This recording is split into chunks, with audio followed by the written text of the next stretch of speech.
Hello friends, आपका exam नगरी YouTube channel पे स्वागत है। अगर आप चैनल पे नए हैं तो सबसे पहले चैनल को लाइक कर दें, सब्सक्राइब कर दें और शेयर कर दें, जिससे आप तक नोटिफिकेशन और बेल आइकन दबा दें, जिससे आप तक नोटिफिकेशन तुरंत पहुंचे। तो देखते हैं सीटेट एग्जाम और यूपी टेट एग्जाम में पूछे गए प्रश्न, और जो सीटेट एग्जाम में प्रश्न आ रहे हैं वो यहीं से आ रहे हैं। अगर आप पेपर देने जा रहे हैं तो इन प्रश्नों को देखकर जरूर जाएं। देखते हैं क्वेश्चन क्या है। बाल विकास विकास की प्रक्रिया संबंधित होती है, तो विकास की प्रक्रिया जो संबंधित होती है वो अधिगम एवं कौशल से संबंधित होती है। दूसरा प्रश्न अधिगम के लिए आवश्यक है, तो बालक का मानसिक स्वास्थ्य एवं शारीरिक स्वास्थ्य अधिगम के लिए आवश्यक होता है। चलिए तीसरा प्रश्न देखते हैं। कौशलात्मक अधिगम के लिए प्रमुख आवश्यकता होती है, तो शारीरिक विकास की आवश्यकता होती है।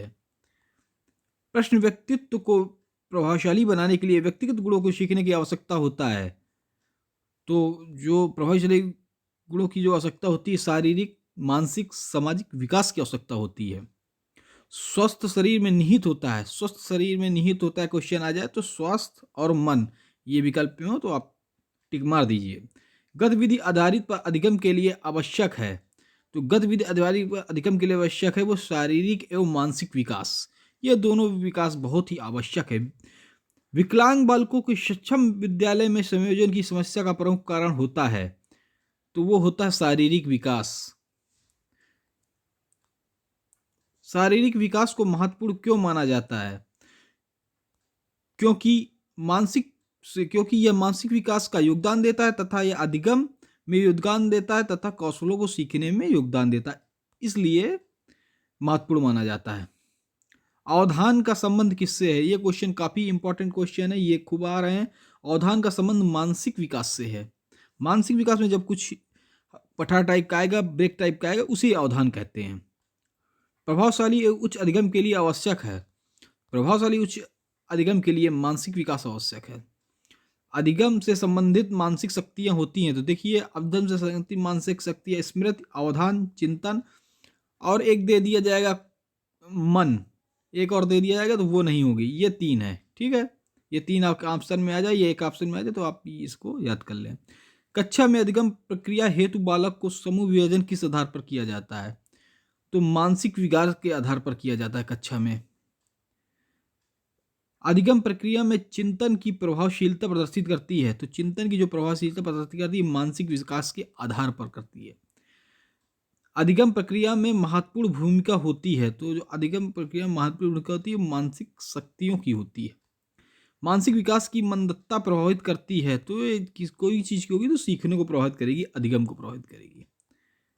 उत्तर विकास के लिए आवश्यक है, तो उत्तम स्वास्थ्य, स्वास्थ्य अच्छा होगा तभी विकास बालक का अच्छी तरीके से होगा। शिक्षा के मानसिक स्वास्थ्य का प्रभाव पड़ता है, शिक्षा के मानसिक स्वास्थ्य का प्रभाव शिक्षण व अधिगम दोनों पर पड़ता है, एक पर नहीं। अगर स्वास्थ्य सही नहीं है तो उसके अधिगम पर सीखने भी पड़ेगा, उसके पढ़ाई भी पड़ेगा। भौतिक विकास एवं अधिगम के मूल समावेश हैं, तो भौतिक विकास अधिगम मूल समावेश हैं समवेगात्मक विकास।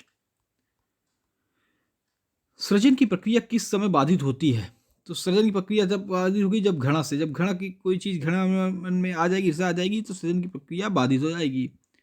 व्यवहार के सीखने में योगदान देता है, तो व्यवहार के सीखने में सबसे ज्यादा योगदान संवेग देते हैं हमारे इमोशन। और 14 संवेग किसने बताए? मैकडूबल ने। वाटसन ने 3 संवेग बताए। बालक की शीघ्रता से निर्णय लेने की क्षमता सिखाता है, तो ये कब सीखता होता है? किशोरावस्था में निर्णय लेने की क्षमता को सीखता है। तो चलिए पूरे क्वेश्चन बाल विकास के यहाँ पे हो गए। तो अगर चैनल में फिर से हो तो लाइक कर दें, चैनल को शेयर कर दें और सब्सक्राइब कर लें। आप लोग के लिए क्वेश्चन अच्छे लगते हैं लेकिन फिर भी आप लोग लाइव देख लेते और सब्सक्राइब नहीं करते, इससे सब्सक्राइब करिए, तो जिससे आपके भाई का मनोबल बढ़े और इससे अच्छे अच्छे क्वेश्चन आपके लिए लाए। तो जो भी 17,000 वैकेंसी जो अभी आई हैं, 17,000, इस पे जो भी स्टेट के विद्यार्थी हैं वो इस चैनल को लाइक कर लें और सब्सक्राइब कर लें और बेल आइकन दबा दें, जिससे इनको मदद मिलती रहे। धन्यवाद।